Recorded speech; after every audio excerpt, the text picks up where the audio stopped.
አርዕስተ ዜና ቦርድ መረጻ ኢትዮጵያ ከራኸርቲ ዝበሎም ቦታታት ክልል መረጻ ጸለምትን ራያ አላማጣን ውሳነ ክሳብ ዝረኽቡ በቀጥታ ናብ ቤት ምክሪ ተወከልቲ ህዝቢ ፌደራል ክመርጹ ዘመሓላለፈ ውሳነ እርማት ክግበረሉን ይቅሬታ ክሕተተሉን ይግባእ ተባሂሉ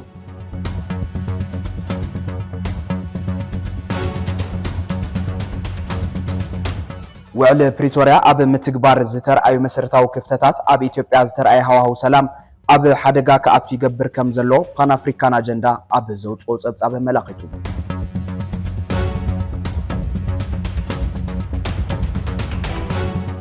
መራሒ ሱዳን ጀነራል አልቡርሃን ኣብ ልዕሊ መንግስቲ ኡጋንዳ ተቃውሞኡ ከም ዝገለጸ ተሓቢሩ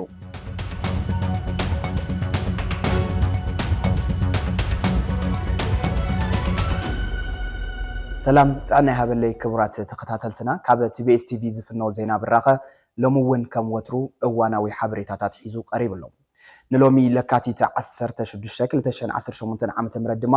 ኣብ ዝተፈላለዩ ዓውድታት ዘደህቡ ሓደሽቲ ፍጻመታት ሒዝናልኩም ቀሪብና ኣለና ኣነ ናትናኤል ፈለቀ ሓቢረኩም ክጸንሐ ሰናይ ምክትታል ፈለማ ቦርድ መረጻ ኢትዮጵያ ከራኸርቲ ዝበሎም ቦታታት ክልል መረጻ ጸለምትን ራያ አላማጣን ውሳነ ክሳብ ዝረኽቡ በቀጥታ ናብ ቤት ምክሪ ወከልቲ ህዝቢ ፌደራል ክመርጹ ዘመሓላለፈ ውሳነ እርማት ክግበረሉን ይቅሬታ ክሕተተሉን ይግባእ ተባሂሉ በመሰረት ስምምዕ ፕሪቶሪያ ኩሎም ብሰንኪ ኩናት ዝተዛብዑን ዝተቀያየሩን ጉዳያት ናብ ቅድሚ ጥቅምቲ 24 2013 ዓመተ ምህረት ዝነበርዎ ኩነታት ምምላስ ወይ ስታትኮ አንተ ዝብል ገዛእ ነጥቢ እቲ ውዕል ዝጥሕስ ጥራይ ዘይኮነስ ኣብ ልዕሊ እቲ ሰላምን ለውጥን ደልዩ ሰፊ ዘይብል ጸገም ተሰኪሙ ዝነብር ዘሎ ህዝቢ ናብ ቁስሉ ግራጭ መምላስ ይውን ተባሂሉሎም በመምሕዳራዊ ወሰንን ናይ ህዝብታት መሰል ዓርሰ ውሳነን ዘይዋገ ትካልና ቲቢኤስ ነዝሎም ዕለት በቦርድ መረጻ ዝወፀ ሑመራ ዓድረመጽ ኮረም ኦፍላ ጸለምትን ራያ አላማጣን ካብ ክልል መረጻ ትግራይ ዘውፅእ ውሳነ ብሄራዊ ሓደጋ ክብል ገሊጹዎሎም ኣብዚ ዛዕባ እዚ ዝተዋደደ ዝርዝር ዜና እንሆ ስምምዕ ፕሪቶሪያ ብሙሉእነት ፍጻመ ረኺቡ ኩሉ ናብ ንቡር ኩነታት ተመሊሱ ሰላም ረህዋን ሕዌትን ታተምባል ጀሚሩ ትግራይ ብመብረን ብመዝረን ንዝቆሰለ ነብሳ ካሕሳን ፈውስን ረኺባ ክትነብር ዝነበረ ባህጊ እንሆ 3 ዓመት ብዝበልዕ ዘይብሉ ተናኻስን ተኻሳስን ሕልማ ዘይጭበጥ ሕልሚ ትልማ ዘይትግበር ትልሚ መንግስታን ውዳበታታን ድማ ዘይትሕለብ ላሕብን ኮይኖም ኣብ መጻብብ ይርከብ መጻብብ ትግራይ ካብቲ ብጸላእትን ደጋውያን ሓይልታን ዝፍጠርን ዝጋደድን ንላዕሊ ብቤትን ብደቂ ቤትን ዝባዛሕን ዝራባሕን እናዓዘዘ እንሆ ሕዝውን هاي تعرّت صل أكيناتن مرير وجن كتسمع عبز جدد كونتات تركب دجاو تصاو تجري أو أو نقع عن جمع معن كم زمسرد دجاجي ما زرعيت إن كل لاي إن موتتن إن صنتتن زرعيت تجري دحرتي بقلت مدك تجرين حوار وفرومن استفر مسمع بروتراون نبت حمام دحر أتيوم كبي ود النوم للعلي تأبان كبي بس أيوم للعلي جبان يلا نيلهم كلون دحري تقميتهم ننبع لهم كجافعن كلافعن دحرم حجايم مخرامهم حزي أبي بتون عقمي أبي كل التجوجات دويلهم زينا برسات هزبن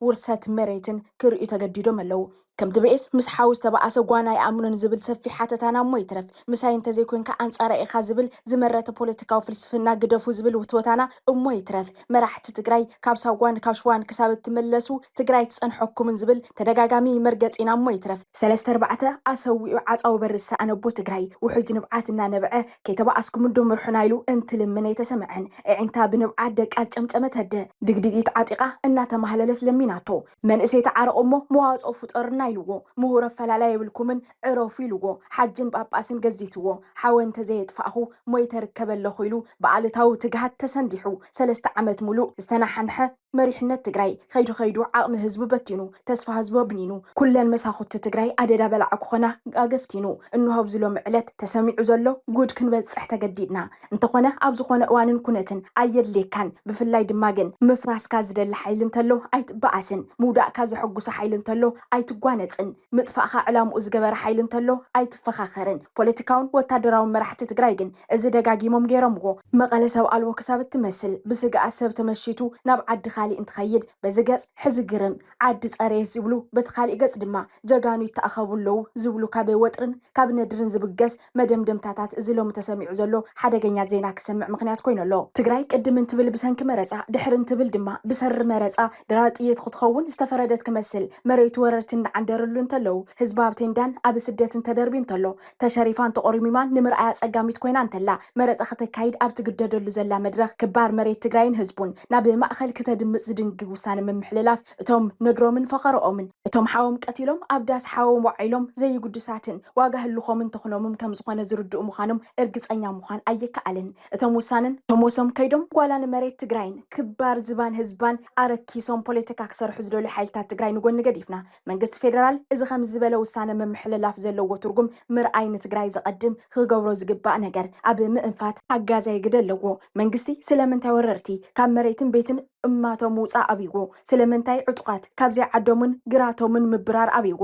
ስለምንታይ ዝገይሩ ሰብ ናብ ገጹ ዘይኣትሞ መረፃ ብንውር መንገዲ ዘየካይድ ዝብል ሕቶ ምስ ተለዓለ ዝመፁ ምላሻት መሰከፍቲ እዮም ኮንዶኾን ሕወሓት ህይወትን ሕዌትን ትረክብ ትኾን ኢልካ ኣብ ልዕሊ ህዝቢ ከም ዝበለ ቄናን ፍርዲ ምፍራድ ብሓደ ገጽ ክቱር ጽልኢትን ትግራይ ትርጉም ዘለዎ ፖለቲካዊ ማሕበረሰብ ከይኸውን ካብ ምድላይ ይብገስ ትብል ብኻሊእ ገጽ ድማ እቲ ሓይሊ ማእኸላይ ሃገር እቲ ኩናት ደልይዎ እዩ ክትብል ትገደድ ካብዚ ሓሊፉ ዘሎ እንተታት ወይ ሲናርዮ ድማ መንግስት ፌደራል ይኹን ከም ቦርድ መረፃ ዝበሉ ትካላቱ ነቶም ኣብ መንግስት ፌደራል ተሸይሞም ዝሰርሑ ዘለዉ ተጋሩ ሰመዚ ዘለዎ ንዕቀት ምስ ድርብ ብድዕን ናይ እንታይ ተምፁ ግፍዕን መርአያ ጌርካ ክውሰድ ይከኣል በቲ በለ በዚ ኣሕዋት ተባኢሶም ኣብ ዝባጨይዎ ዓውዲ ዝተረኸበ መንግስት ፌደራል ጉጅለ ድሕረትን ጉጅለ ክሕደትን ዝበሃል ደንበ ፈጢሮም እንትናቆቱ መወፀውሊ ኣብ ኣፉ ሰኪዑ ብክምስታ እናተዓዘበ ዝፀንሐ መንግስት ፌደራል ኣብ ፀወታ ዓያሹ ከስብ ለባም ክረክብ 3 ዓመት ሙሉእ ቲያትር ሰነፋት ዝረአየ መንግስት ፌደራል ኣድላይ ኣብ ዝበሎ እዋንን ኩነታትን እዚ ውሳነ ዝምውሳኑ ናይ ሓደ ፀሓይ ብልጭታ ዘይምዃኑ ምርዳእ ኣድላይ ይኸውን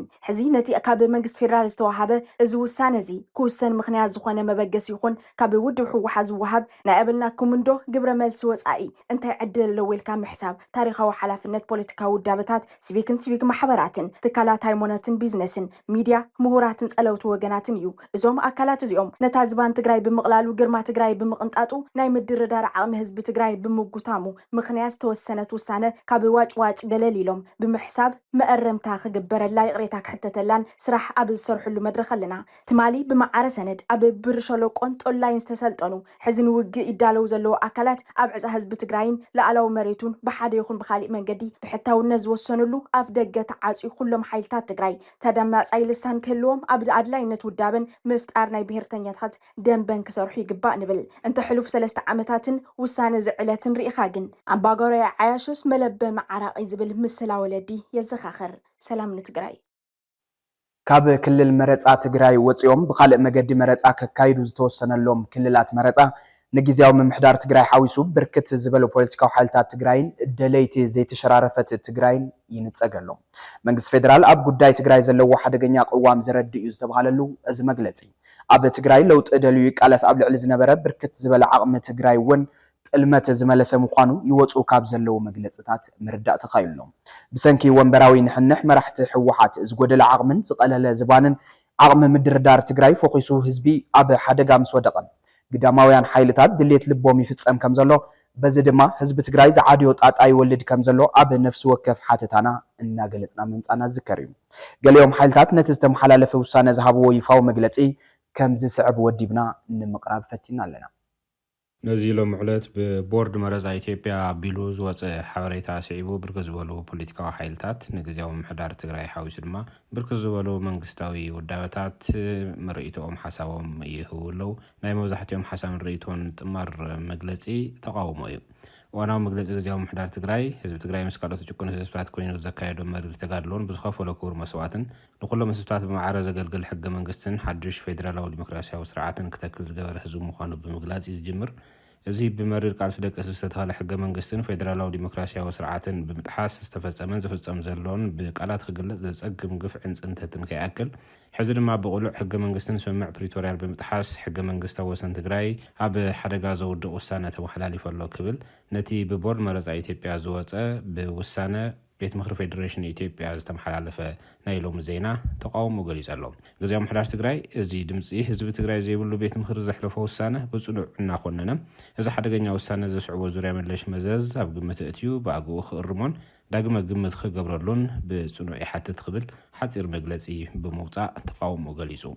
በተመሳሳሊ ብዛዕባ እዋናዊ መግለፂ ቦርድ መረፃ ኢትዮጵያን ውሳነ ቤት ምክሪ ፌደሬሽንን ኣድሂቡ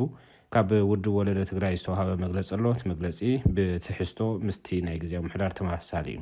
ውድብ ወለዶ ትግራይ ብሄራዊ ቦርድ መረፃ ኢትዮጵያ ምስ ጎንፂ ወሰንን ክልላት ኣምሓራን ትግራይን ተታሒዙ ዘውፅአ መግለፂ ብዕንቆት ዝተዓዘበ ኮይኑ በቲ ዝወፅእ መግለፂ ዘለዎ ጽኑዕ ቅሬታን ተቃውሞን ይገልጽ እቲ መግለፂ ኣብ መንጎ መንግስቲ ፌደራልን ትግራይን እናማዕበለ ዝርከብ ኩሉ መድያዊ ወጥሪ ከም ሓዊ ዘቀጻጽልን ነቲ ወጥሪ ናብ ካልእ መልክዕን ቅርጽን ክትሕዝ ደፍእን ክብል እዩ ገሊጽዎ ዘሎ እዚ መግለፂ እዚ ውዕል ፕሪቶሪያ ብግልጽ ዝሓሰን ኣብ መንጎ ክልቲኦም ተፈረምቲ ወገናት ዝነበረ ናይ ምትእምማን ብርኪ ናብ ጥርጣረ ዘውርድ ይኽብል እውን ሓቢሩ ውድብ ወለዶ ህዝቢ ትግራይ ግዛኣቱ ከይተሸራረፈ ብሙሉእነት ናይ መምራፅን ብመረፃ ቢልካ ተወከልቱ ናብ ፌደራል ናይ ምልኣኽን መሰሉ ሕልፊ ዋጋ ከፊሉ ብቃልሲ ዘረጋገጾ እዩ ምስ በለ ህዝቢ ትግራይ በቲ ሕገ መንግስቲ መሰረት ብሙሉእነት ኣብ ኩሉ ግዛኣታቱ ብዘይምሽራፍን መቆራስን ዲሞክራሲያዊ መረፃ ክካየድ ይግባእ እዩ ዝበለ ወሲኹ ውድብ ወለዶ ኣብ ትግራይ ኣከራኻሪ መሬት ዝበሃል የለን እዩ ዝብል እቲ ግዛኣት ናይ ትግራይ እንተጋርን እዩ ይኹን እምበር ንሕጊ ሽፋን ጌርካ ሓደ ክልል ንናይ ካልእ ክልል ሉዓላዊ ግዛኣት ብተግባር ምጥሓስ መሬት ወሪሩን ህዝቢ ኣፈናቂሉን እንተብቅዕ ኣከራኻሪ ግዛኣት ዝብል ማይ ዘይቋፅር ወግዕ ምሃብ ተቐባልነት የብሉን ጥራይ ዘይኮነ ንወረራ ሕጋዊ ኣፍልጦ ከም ምሃብ ዝውሰድን ሓንቲ ክልል ኣብ ልዕሊ ካልእ ክልል ንክትለዓል ከም ምፍቃድን ዝቁፀር ሓደገኛ መንገዲ እዩ ክብል ኣብርሂቡ بمسارته كل أكل خفلت أزجباء حدا حكي انتحلوي بالولده حق من قستون تاريخون جزءات تجري تجابيت أمز جبر مرزاز بهالنجار أي كلوني بوعل بريتوريا مسارات جزءات تجري إن كي تخبروا وررتي كابتوري رمز حزو خوابي إن كي لاهم تمزالت وجناتنا كبرم تحليو تقوم وحس كوينو كي تملسوا بحفشات تجري نبكلمي خلتها شن 10 سنة متمرسنا برا أرض إن كي تملست بب قرب تيز جبر مرز كم زي هلو كم ود ولده خنفلت ندلي كبل هزي تجري زلاتو قمونان اتي زينا زفتر اللون قطعن يبرهم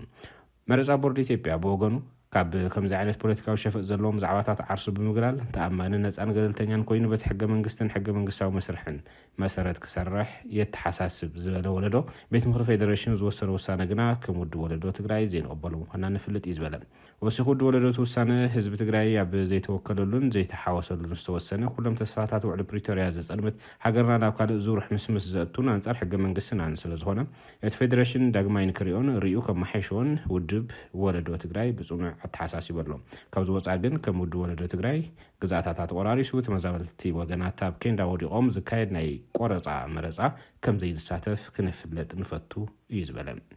قال ودب ديمقراسياوي سمرت تግራይ ናብ ቦርድ መረፃ ኢትዮጵያን ናብ ቤት ምኽሪ ፌደሬሽን ኢትዮጵያን ኣብዝላ ኣኸሎ ቁሉዕ ደብዳቤ እቲ ውሳነ ዝፈጠረሉ ቁጣዕ ገሊጽ ኣሎ እዚ ውሳነ እዚ ይብል እቲ ውድብ ኣወዛጋቢ ኣብ ዝተውሃሉ ከባብታት ማለት እውን ኣከራኻሪ ኣብ ዝተውሃሉ ከባብታት ዝርከቡ ናይ መረፃ ክልላት ዝተመሓላለፈ ውሳነ ሓደ ሕገ መንግስታዊ ባይታ የብሉን ካልኣይ ትካላዊ ናጽነት ዘጥፍ እዩ ሳልሳይ ድማ ሕገ መንግስታዊ ስርዓት ኣልቦነት ክነግስ كم أواج تغيير زغصر يزبل عنقص 62 حق منግስቲ ኢትዮጵያ ተቀይሱ ነቲ ሎሚ ዝተገበረ ዜና ዝተወሰነ ውሳነ ዝተቃወመ ውድብ ስምረት ፌደሬሽን ምክር ቤት ስልጣንን ሓላፍነትን ሕገ መንግስቲ ናይ ምትርጓም ወሰንን ክርክርን ዝለዓለሎም ቦታታት ኣመልኪቱ ፍታሕ ንምሃብ ስራሕ ይሰርሕ እዩ ካብዚ ብዘለለ ግን ኣብ ልዕሊ ላዕላውያን ክልላት ከም ዝበለ ውሳነ ከመሓላልፍ ታሪኻዊ ይኹን ሕጋዊ ደገፍ ከም ዘይብሉ ይዝገለጸ ውድብ ስምረት ነቲ ብቤት ምክሪ ፌደሬሽን ኢትዮጵያ ዝተወሰነ ከምኡውን ብቦርድ መረፃ ኢትዮጵያ ሎም ዝተወዝዐ ውሳነ መሰረት ገይሩ ኣብ ዝሃወ ቃል ሕጊ ኣልቦነት ብፖለቲካዊ ትእዛዝ ቢልካ ዝመሓላለፍ ሕጊ ኣልቦነት ኣብ ህዝብታት ዝፈጥሮ ቀውሲ መሰረት ብምግባር ምስተኻኻል ክግበረሉ እዩ ሓቲቱ ዘሎ ካብዚ ብዝሓለፈ ግን ውድብ ስምረት እዚ ውሳነ እዚ መረምታ ክግበረሉ ተማሕፂነሎ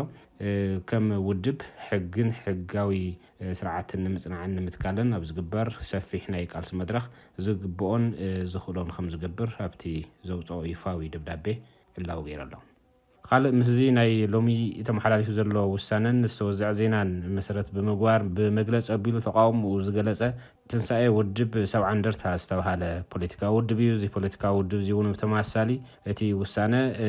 ኣብ ውድቡ ዓብይ ቁጥዐ ምፍጣሩ ድሕሪ ምግላጽ ማዕረምታ ክግበረሉ ይቕረታ ክሕተተሉ እዩ ሓቲቱ ዘሎ እዚ እንተዘይ ኮይኑ ግን እቲ መዘዝ እናሰፍሐ ከም ዝኸይድ እዩ ገሊጹ بمسارته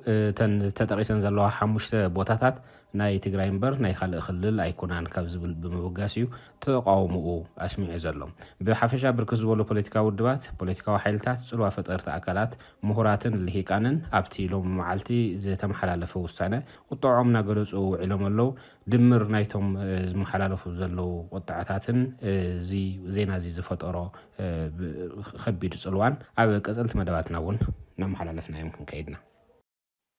ውዕል ፕሪቶሪያ ኣብ ምትግባር ዝተርኣዩ መሰረታዊ ክፍተታት ኣብ ኢትዮጵያ ዝተርኣየ ሃዋህው ሰላም ኣብ ሓደጋ ከኣቱ ይገብር ከም ዘሎ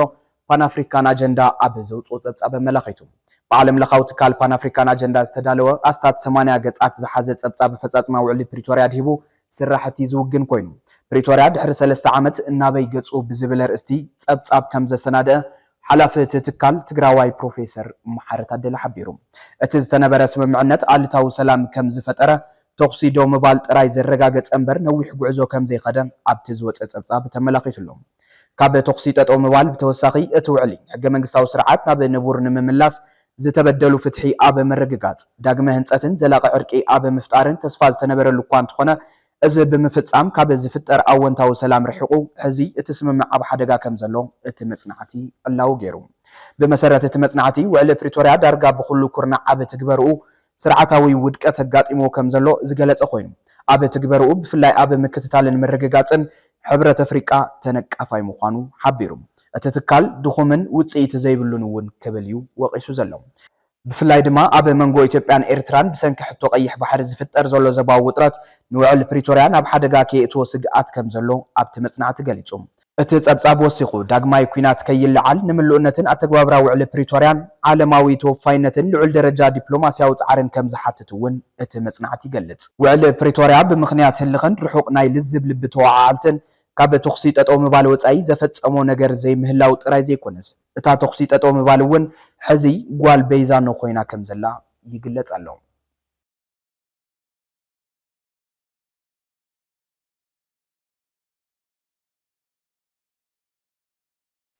ቋንቋን ባህልን ትግራይ ክፋለጥን ተዓቂቡ ክኸይድን ብጽሒቶም ዝተጻወቱ ሰብ ሞያ ባህልን ጥበብን ሽልማትን ኣፍልጦን ከም ዝወሃብ ተገሊጹ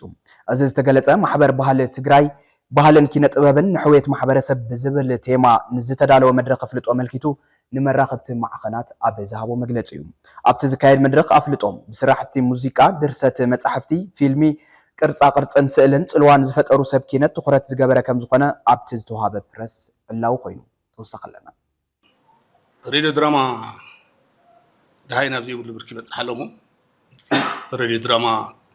ساتفو زلو اب راديو تحابيهم كنوري بلومن نزيومون مس ميدياتات تحابيرنا ميدياتات اب ميديان بركت بلو راديو دراما بمدرس تساتفو سبات كبانا غيرنا افلطو هابو مغبارون إلنا لنا قالت بير سوات كلتين دلا بيراتنا نا ايروبون نا كونامان تنبلصات بهالو اب معبالات قانقومن كينت بومن رئي ترى زلوم بنايت خاب حبرتسب بنايت خاب يا بعض الاكل من حدار زمل مولم زرزر صراحتهم كابزاونا تبقسنا ساتمون كشلمو مغباريو على دايانو مالتكم تطايشكا كابتي صراحت تقريبهم تواديرو بشلم وطاي ام معبالات قانقات تغرينيان سنصحفن ባህልን ንበሎ ርኢ ታራ ዘለዎም ሰባት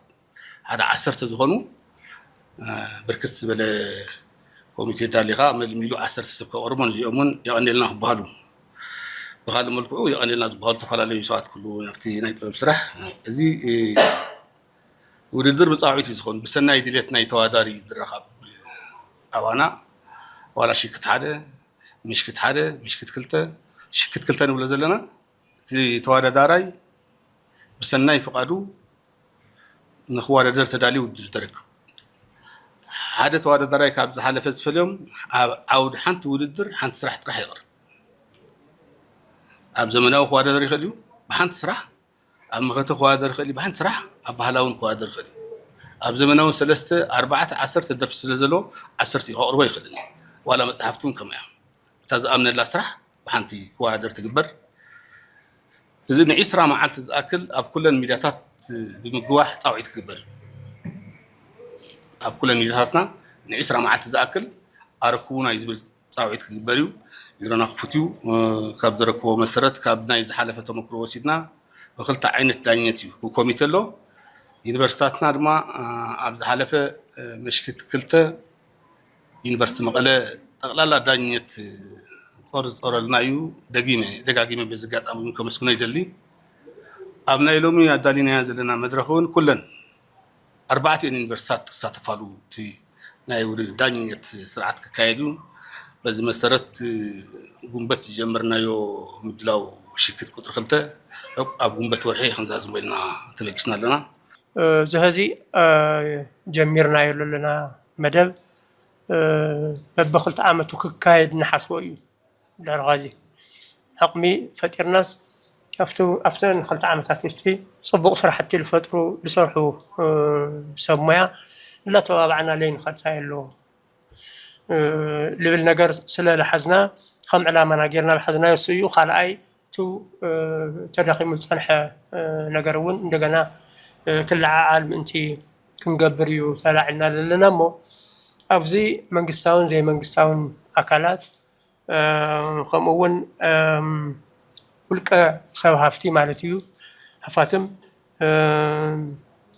ስድራ ባህልን ኪነ ጥበብን እውን እና መላእ ሕዝብና እዚ ጉዳይ እዚ ደጊፉና ክኸድ ይግባእ ይመስለና ትግራይ ካብ ኣጀንዳታት ውጥጥ ወፅያ ናብ ዝግባኣ ዝምጥናን ግዜ ዘይህብን ጉዳይ ክትምለስ ኣለዋ ዝብል ርእይቶ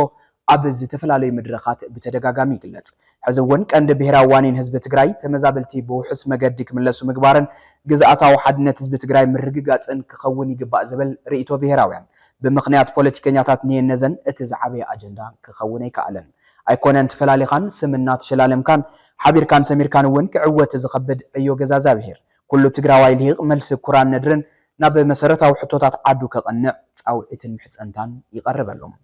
TBS TV ብሄራዊ ኣጀንዳ ህዝቢ ትግራይ ኣብዞም ዛዕባታት እዚኦም ክኸውን ብርክት ዝበሉ ምድላዋት ዘሰናድእ እንትኾን ንሎሚ ናይ ገሊኦም ቁንጣር ትሕዝቶ ከም ዝስዕብ ኣዳሊና ልኩም ኣለና ኣነ ጉድኣት ክበፅሐኒ ኣይግበሩ በተተደራደርና ላ ሰላማዊ አንጻራዊ ከምፅና እንዳሊ በኢትዮጵያ ይኹን በክልልና ደለዋ ማራርሓ ይኹን ኩሉ መጀመርያ ኣብ ህዝቦም ዓይኒ ይረኣይዎ እዝኖም የዳምፅዎ ብልቦም የዳምፅዎ ብቻ ብምዝራቡ ይሰምዐኩም ኣለኹም ምናምን እንደኾነ ክልቲኦም ክደራደር ከለው ንሕና ክንህሊ ነይሩና ግን ሕዚ እውን ኣይረፈደን ሰላምና ውሕስነትና ኣረጋጊፆም ናብ ሰላም ይምፁ ጓንፅታት በዝመፀ ቁፅሪ ኣነ እየ ዝጉዳእ ንዓይ ድመስሉ እዮም ድጉድኡ ሶ ኣንፃራትኩም ሰላምኩም ንዓና ረእዩ ነቲ ኣዝዩ ተጎዳይ ህፃናትን ኣረጋውያን ኣካል ጉዳትን እዮም ኣብዚ ተጠቃዕቲ ዝበሉ ኣካላትና እዚ ንሕና ኣንፃር ናይ ተሓዊ ተበላዕቲ ካብ ትገብሩና ሰላም ኣንፃራዊ ውሕስነትን ምስ ተረጋገፀ ናብ ድርድር ኣቲና ሰላማዊ ዝኾነ ህይወትና ክንመርሕ ንህዝቢ ህዝቢ ተዚሃሉ መራሕቲ ይትልውንና በኢትዮጵያ ኣንፃር ይኹን ብትግራይ ዘሎ ማራርሓ ይኹን ህዝብኹም ብልብኹም ኣዳምፅዎ ክንዓፅዎ ዝግባእ ኣጀንዳ ተጋሩ ኣሎ እዚ ከዓ ፍልልይነት ምሳይ ዘይኮነ ኣንፃረይ እዩ ዝብል ብሂል ክዕፆ ኣለዎ ትግራይ ንኹላ ተኽእል እያ ትግራይ ንኹሉ ተሓቁፍ እያ እንካብ ሕቁፋ ብዘይ ድላዩ ዝወፅእ ኣካል ክህሉ የብሉ ኣዶ እያ ኣዶ ክብርቲ እያ ሓደ ለባም ሰብኣይ ብሓደ ፈተናይ ሰብኣይ ሕቶ ቀሪብሉ ጎይታይ ኣበይ ዓድኹም ኢሎሞ ትግራይ ጎይታይ እንካብ ትግራይ ከ ንሳኳ ንእሳትኒ ትግራይ ከም ርሕስቲ ቆርበት ብቴን ክትሰሓብ የብላይ ከም ፌደራል መንግስት እውን እዚ ሰላም እዚ ተዓቂው ክነብር ክቅፅል ምእንቲ ዋላ ናብ ልምዓት ተሰጋገርና ብተኻለ መጠን ሰብ እዩ ሰብ ክነብር ክኽእል እንዳር ኮይኑ ናብ ዓዱ ብሰላም ዝመለሰሉ ናብ ዓዱ ወፊሩ ዝኣትወሉ ሰላማዊ ሃዋህው ክፈጥር ክኽእል ኣለዎ ብኸመይ እዚ ዝፍጠር ምርድዳእን ምቅርራብን ምዝታይን እዩ ምልዛብ እዩ መድሓኒት ሕዚ ሓይሊ ካብማ ተፋቲና ኮሪናዮ ንሱ ድማ ንዝጠቐመ ጠቒምዎ እዩ ንዝጎድኦ እውን ጎዲእዎ እዩ ሕዝቡ ዓይነት ካይዳ እናተጓዳእና ክንነብር ይንደልን ኢትዮጵያን ስዑድ ዓረብን ኣብ ዞባዊ ፀጥታ ናይ ሓባር ግንባር ይፈጥራ ከም ዘለዋ ተሓቢሩ እዚ ዝተሓበረ ሚኒስትር ጉዳያት ወፃኢ ኢትዮጵያ ጌዲዮን ጢሞቴዎስ ምስ ስዑዳዊ ሚኒስትር ጉዳያት ወፃኢ ወሊድ አልከረጂ ኣብ ሱዳን ኣብ ዝዘተይሉ እዋን ኣብ መንጎ ምብራቅ ኣፍሪካን ማእከላይ ምብራቅን ጂኦፖለቲካዊ ወጥሪ ይኸርር ኣብ ዘለሎ ኣብዚ ሕዚ እዋን ክልቲኦም ሰብ መዚ ዝገበርዎ ዘተ ትኹረት ክስሕብ ከም ዝኸኣለ ማዕኸናት ዜና የቃልሑ ኣለዋ እቲ ሰበ ስልጣን ስዑድ ዓረብ ኣብ ሕሉፍ ሰሙን ናብ ኣስመራ ምብፃሕ ገይሩ ምንባሩ ዝዝከር ኮይኑ እቲ ኣብ ሓበራዊ ረብሓታት ክልቲአን ሃገራት ብፍላይ ድማ ኣብ ዞባዊ ጉዳያት ሰላምን ፀጥታን ዘድህበ ዘተ ኣብቲ ዞባ ፅልዋ ከም ዘለዎ ተገሊጹ ነቲ ንዘመናት ዝፀንሐ ታሪኻዊ ዝምድና ናብ ሓዱሽ ምዕራፍ ንምስግጋር ክሕግዝ ዝኽእሉ ቁልፊ ጉዳያት ከም ዝተመያይጡ ተገሊጹ ኣሎ እቲ ዘተ ኣካል ናይቲ ኢትዮጵያ ኣብ ቀይሕ ባሕርን ሃገራት ወሽመጥ ዓረብን ዘለዋ ዲፕሎማስያዊ ፅልዋ ንምዕባይ ትሰርሖ ዘላ ፃዕሪ እውን እዩ ዝተባሃለ ኮይኑ እቲ ዝተኻየደ ዘተ ሚኒስትር ጉዳያት ወፃኢ ኢትዮጵያ ክልቲኦም ወገናት ብሓባር ክሰርሕሉ ዝኽእሉ ፀጥታዊ ጉዳያት ኣብ ምርዳእ ከም ዝበፅሑ ተገሊጹ እዚ ድማ ኣብ ምብራቅ ኣፍሪካን ዝፍጠር ስግኣት ሰላም ኣብ ምንካይ ልዑል ግደ ከም ዝህልዎ ተሓቢሩ እዚ ምድልዳል ዲፕሎማስያዊ ዝምድናታት ኣብ ቁጠባዊ ርክብ ክልቲአን ሃገራትን ምርግጋእ ዞባ ቀይሕ ባሕርን ሓዱሽ ተስፋ ዘምፅእ ፍጻመ ኮይኑ ተመዝጊቡ ከም ዝርከብ ተንተንቲ ፖለቲካ ይገልጹ ርክብ ስዑድ ዓረብ ምስ ኣብ ወጥሪ ተኣትዩ ዘሎ ጉዳይ ቀይሕ ባሕሪ ተረባሕነት ኢትዮ ኤርትራ ዘህድእን ናብ ሰላም ዝወስድ ጉዕዞን ከም ዝኾነ እውን ትዕዝብቲ ይገልጹ መራሒ ሱዳን ጀነራል አልቡርሃን ኣብ ልዕሊ መንግስቲ ኡጋንዳ ተቃውሞ ከም ዝገለጸ ተሓቢሩ ብሌተናል ጀነራል ዓብደልፈታሕ አልቡርሃን ዝምራሕ ሚኒስተር ጉዳያት ወፃኢ ወታደራዊ መንግስቲ ሱዳን ኣብ ዘውፅኦ መግለጺ መንግስቲ ኡጋንዳ ንመራሒ ግብረ ሽበራዊ ምልሻ መሐመድ ሐምዳን ዳጋሎ ዝገበረ ኣቀባብላ ብትሪ ንኹንኖ ክብል ገሊጹ ብተወሳኺ እውን ፕሬዚደንት ኡጋንዳ ዩዌሪ ሙሰቨኒ ምስ መራሒ ዓመፅቲ ዝገበረው ርክብ ንህዝቢ ሱዳን ከም ዘሕዘኖን እቲ ዝወሰዶ ስጉምቲ ብሰንኪ ግብረ ሽበራዊ ኣካይዳቶም ዓመፅቲ ዝተቐትሉ ንጹሃት ሲቪላት ንህይወት ዘለዎም ሸለልተኝነት ዘርእን እዩ ክብል ነቲ ንዳጋሎ ዝተዋሃበ ክብሪ ነፂቡ ንሌተናል ጀነራል ዳጋሎ ዝተገብረ ምውቕ ኣቀባብላ እውን ብስምዒት ናይቶም ብጉጅለ ዓመፅቲ ንብረቶም ዝተዘመተን ዝዓነወን ሰባት ዝፃወት ኢፍትሓዊ ተግባር ምዃኑ ንዮዌሪ ሙሰቨኒ ኣብ ዝወቐሰ መልእኽቲ ገሊጹ ማሕበረሰብ ዓለም ነዚ ግብረ ሽበራዊ ጉጅለ ዝፍፀም ዘሎ ግፍዒ ከም ዝኹንኖ ኣፀቢቑ ዝፍለጥን ኢጋድን ኣባል ኡጋንዳ ዝኾነት ሕብረት ኣፍሪቃን ከይተረፈ ኮኒኖም ወዮም ይብል እሞ እቲ መግለፂ ሙሰቨኒ ግን ነዚ ፀማም እዝኒ ሂቡ ተናሓናሕየይ ኣቀባብላ ገይሩሉ ክብል ይወቀስ ኡጋንዳ ነቲ ጀነራል ፀዊዓቶ ድሕሪ ምባል ንሰብኣውነት ዝኾነ ክብረቱ ዘይብሉን ኣብ ልዕሊ ህዝቢ ሱዳን ዝበፅሕ ስነ ኣእምራዊ ጉድኣት ኣብ ግምት ዘየእቱን ስጉምቲ ኢላ ብትሪ ተቃውሞ ኣስሚዓ መንግስቲ ኡጋንዳ ንዝደለዮ ሰብ ናይ ምፅዋዕን ምዝርራብን ሉዓላዊ መሰል ከም ዘለዎ ዘመላኽት እቲ መግለፂ ኣብ መንጎ ክልቲአን ሃገራት ዘሎ ዝምድና እንታይ ክኸውን ከም ዘለዎ ናይ ምምራፅ መሰሉ ዝተሓለወ ምዃኑ እውን ገሊጹ መንግስቲ ኡጋንዳ ምስ ሱዳን ዘለዎ ርክብ ክቕይር ወይ ሓድሽ ፖሊሲ ክሕዝ ይሓስብ ከም ዘሎ ተሰሚዑ እኳ እንተነበረ መንግስቲ ኡጋንዳ ግን ካብ ከምዚ ዓይነት ተግባራት ክቁጠብ ተስፋ ከም ዘለዎ እቲ መግለፂ ሓቢሩ ስለዚ ኡጋንዳ ምስ ዳጋሎ ዝነበራ ርክብ ብቕልጡፍ ኣቋሪፃ ካብ ሕዚ ንድሓር ነዚ ዘለዎ ርክብ ክትዓፅውን ክትቋረፅን ፀዊዓ እዚ ከምዚ ኢሉ እንከሎ ኣዛዚ ሓይሊ ቅልጡፍ ምላሽ ሌተናል ጀነራል መሐመድ ሐምዳን ዳጋሎ ከም ኣካል ናይቲ ሕብረት ኣፍሪቃ ዝተበገሰ ሓዱሽ ዙርያ ድርድር ናብ ኡጋንዳ ከም ዝተጓዓዘ ይንገር ኣሎ ባይቶ ሰላምን ፀጥታን ሕብረት ኣፍሪቃ ብ28 ጥቅምቲ 2025 ኣብ ዘውፅኦ ውሳነ 13/8 ንቅልውላው ሱዳን ዲፕሎማስያዊ ፍታሕ ንምድላይ ኣብ ስምምዕ ከም ዝተበፅሐን ነዚ ዝከታተል ኮሚቴ ከም ዝተጣየሸን ኣፍሊጡ ዳጋሎ ምስ ፕሬዚደንት ኡጋንዳ ድሕሪ ምዝራብ ብሕብረት ኣፍሪቃ ቢሉ ኣብቲ ዝካየድ ዘሎ ድርድር ክሳተፍ ድልውነቱ ብምግላጽ ኣብቲ ሽምግልና ክሳተፍ ድልውነቱ ዋላ እንተገለጸ ይኹን እምበር እቲ ሎሚ ብጀነራል አልቡርሃን ዘውፅኦ መግለፂ ኣብቲ ተጀሚሩ ዘሎ ድርድር ክሳተፍ ፍቃደኛ ከም ዘይኮነ ዘርኢ ተባሂሉሎ ሶማሊያ ካብ ሃገረ ፓኪስታን 24 JF-17 ዝዓይነተ ነፈርቲ ውግእ ብ$900 ሚልዮን ንምግዛእ ትዘራረብ ከም ዘላ ተሓቢሩ ሶማሊያ እዘን ነፈርቲ ውግእ ንምዕዳግ ምስ ፓኪስታን ኣብ ምዕቡል ዝርርብ ከም ዘላ ማዕኸናት ዜና ሶማሊያን ፓኪስታን ይሕብራ ኣብ ዘለዋሉ እዋን ኣብ ኢትዮጵያን ኤርትራን ዘሎ ወጥሪ ኣብ ዝወሰኸሉ ኣብ ሱዳን ዘሎ ኩናት ሕድሕድ ኣብ ዘይሃደአሉ ምዃኑ ኣብቲ ዞባ ተወሳኺ ፀቕጢ ዝፈጥር እዩ ተባሂሉሎም እቲ ስምምዕ ዓፅዋር $900 ሚልዮን ከም ዝውድእ እውን ተገሚቱሎም እዚ ስምምዕ እንተተዛዚሙ ድሕሪ ምፍራስ ማእኸላይ መንግስቲ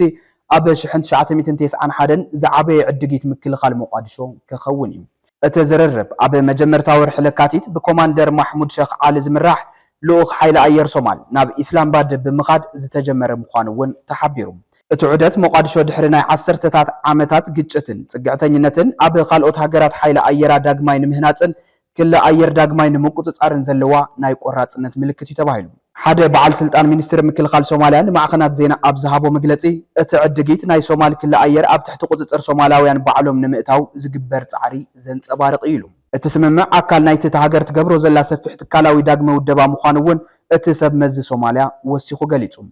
እታ ነፋሪት ውግእ ካብ ክባር ኣጽዋር ምዕራባውያን ኣማራጽን ዝደለየ ሃገራት ዝተዳለወት ኮይና ትሕት ዋጋ ዘለዋን ዝተፈላለዩ ወታደራዊ ተልእኾታት ክትፍጽም እትኽእል ብዙሕ ተራታት ዘለዋ ነፋሪት ውግእ ኮይና ኣብ ዕዳጋ ከም ትቐርብ እውን ዕላው ኮይኑ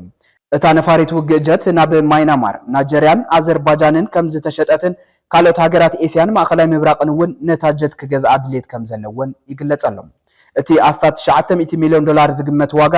ወይ ድማ ክሳብ $1 ቢልዮን ዝበጽሕ ስምምዕ እንተደኣ ኣኽቲሙ ንሓይሊ ኣየር ሶማልያ ምቕያር ጥራይ ዘይኮነስ ፓኪስታን መሸጣ ምክልኻል ብፍላይ ኣብ ኣፍሪቃ ኣብ ዝማዕበለ ዕዳጋታት ክትስፍሕ እውን ክሕግዛ እዩ ተባሂሉሎም ሶማልያ ኣብ ጽንተት ትግራይ ልዕሊ 4000 ሰራዊት ብምልኣኽ ተሳታፊት ከም ዝነበረትን መብዛሕትኦም ትግራይ ዝኣተው ወታደራታ ከም ዝተቐተሉን ዝፍለጥ እዩ ካብዚ ብተወሳኺ እውን ኣብ ዝቕንያት ቀዳማይ ሚኒስትር አብይ ኣሕመድ ኣብ ምስረታ ምክልኻል ሃገር ኢትዮጵያ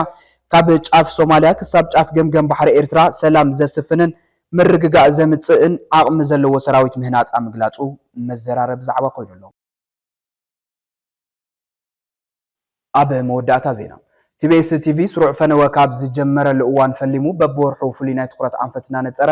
ዜናን መደባትን ቀሪጹ ኣብ ምፍናው ምጽንሑ ይዝከር እዚ ሒዝናዮ ዘለና ወርሒ ለካቲት ኣብ ትግራይን ዝሓለፉ 5 ዓመታት ዝቐጸሉ ዓበይቲ ህዝባዊ ጸገማት ሕዚ እውን ስፍሓትን ዕምቀትን ወሲኾም ይኸዱ ምህላዎም ስዒቡ ይፈርስ ዘሎ ክብሪ ብሄር ይሃስስ ዘሎ ድሙቕ ታሪኽን ይብተን ዘሎ መንነታዊ ባእታን ስጋኣት ኩናት ተሓዊስዎ ክፈጥሮ ኣብ ዝኽእል ውድቀት ዘድሃበ ኮይኑ حسم كوينات أب مكلحن واجا سلام أب مقولهن تقرأت زجبريو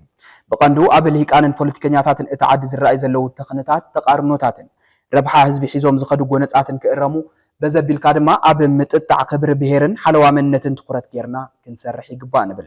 إذا مقبار سقعت كوينات أب منكاي عقم بهير الدلاديلكا بالا سلام أب مدلدال عرسو زخاله جدا كم زت أوت نحسب تجراي كابتعتاتو زلا كل مداوت أجم كتوتن حزبنا ناب جبو خبرو كملسن أب من جوحوات زهلو سنة أقداسي مس دجاو حيلتات زجبر لزب أوات أم خوان زعم تكلنا حسب كوينات زملكتوز تفلاليت حسوتات النقرة يفنوا اللهم تقلا زينا المدبات نون نبز نايت خرط أنفتزي زنت أترك خون زي أقداس أجندة زي نلومي بزب حسو نباخم كنبل مؤسسة تجراي ما زير بللو وتمنجست بللو عقم تطعيمه بسلامي منجد فتحو تفناقلتون لنور لكم اللسل المنجد تنورنا جزءات حدنتنا تجرايون حمل اللوق أصله حم تقدم نورنايو بدبلوماسيوي كسعروا لك دفع اللي يجيب عن بي الزمانيخا لا تنعقل للو بوليتكاس بهزو تجراي تتمثلون يسمعي حدث هذا بوليتكانيا سي أخلني لونك حد وقت إلى اللوق سي خانيخ مع اللي خانس هاي تقعد لي وين بزح عمت حزون دي بزح عمت مريحين دي اندحرጫው ልውልወት ሆነ حد ياخذ لا خلي يمصع تعبي عدي زحلفو يرخبان ثم صبا هيمانتون زحلفو ما يرخبون برك ادميا درجه عمت قريبا والله نبعلهم كابز ماغوتون حزب ذكر قديفهم سرعات قديفهم نبعلهم كابز ماغوت رجم عمتهم قريبا والله ስለዚህ እዚኣቶም ዓይን ሓቂ ተኮይኑ ንትግራይ ዘመሓድሩ ቶም ሃይማኖት እውን ቶም ዓበይቲ ዓዲ ፈላጣት ዝበሃሉ እውን ብደንብ መምየም ክርእይዎ ኣለዎም ንሕና ብረት ሒዝና ኢና እሞ ብብረትና ዘለና ክንቃለሲና ወይ ድማ ንህዝቢ ክንፀቅጥና ዝብል ነገር እንድሕር ኮይኑ ፅቡቅ ኣይኮነን ህዝቢ እውን ፅቡቅ ኣይኮነን ንባዕልቶም እውን ፅቡቅ ይረኽቡ ስለዚ ግን ብዓበይቲ ዓድን ብምሁራትን ኣብ ሃይማኖት ዘለዉ ሰባትን تزجمروا أي صبوا أي زلان أركيلهم تزجمروا أي زمان أتسلام بالأخي أتسلام بالأخي كل تدقنا نواريخي ولدن ولد نبالعي عد عوض نيرو عد مرعى عد عبيتي عد منسي نيرو عد مرعى عد تستاي نيرو عد طعام أنت تقولون ما يعلو تزبنا سلام يبلالو